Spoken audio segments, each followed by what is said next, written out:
Today on the Stay at Home Chef, I'm showing you how to make homemade cookie cereal.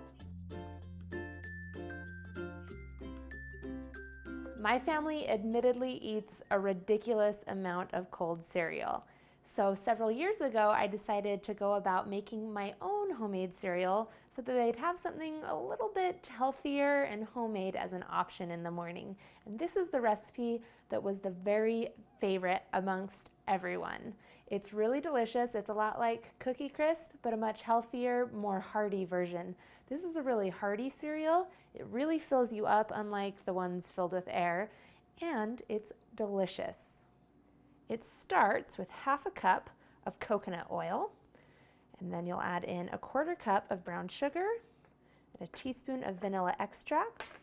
Then grab a hand mixer, and we'll use a hand mixer to cream this all together. That'll take just about 20 seconds of mixing. Now, you could also use butter or shortening in place of the coconut oil, but I'm using coconut oil here because it'll prevent the cookies from spreading too fast, as well as add a little bit of healthy benefit to it. Next, we'll add in another healthy option with 1 tablespoon of flaxseed, ground flaxseed.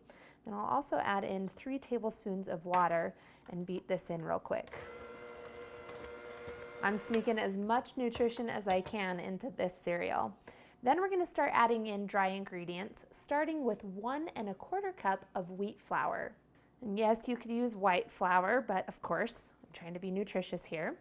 Then we're going to add in half a teaspoon of baking soda, followed by a 1/4 teaspoon of salt, and last of all, 3/4 of a cup of instant oatmeal. I use instant oats for this rather than something like old-fashioned oats because of texture. I want that really fine oatmeal so that it doesn't stick out and become chewy or stand out to my picky little eaters. Next, we're going to switch from the hand mixer to a spoon or rubber spatula.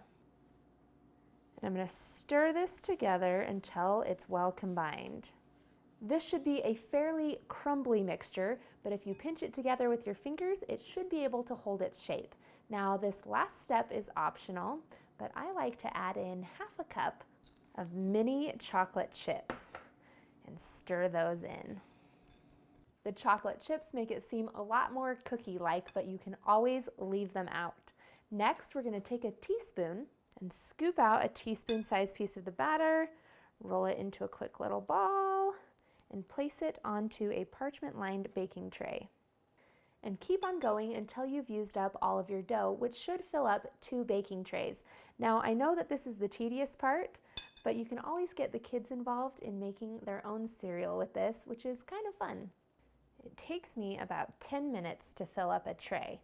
Once it's full, bake them in a 400-degree oven for 7 to 10 minutes. While the first tray is baking, you can fill up your second tray because it should take just about the same amount of time to fill it up as it does to cook. Once the little mini cookies are baked, pull the tray out of the oven and place the tray on a wire rack to cool. You just leave them on the tray itself to cool. Once they've cooled completely, store them in an airtight container until you're ready to serve, and then just serve it up like you would normal cereal, but probably in a little bit smaller of a serving size with some cold milk.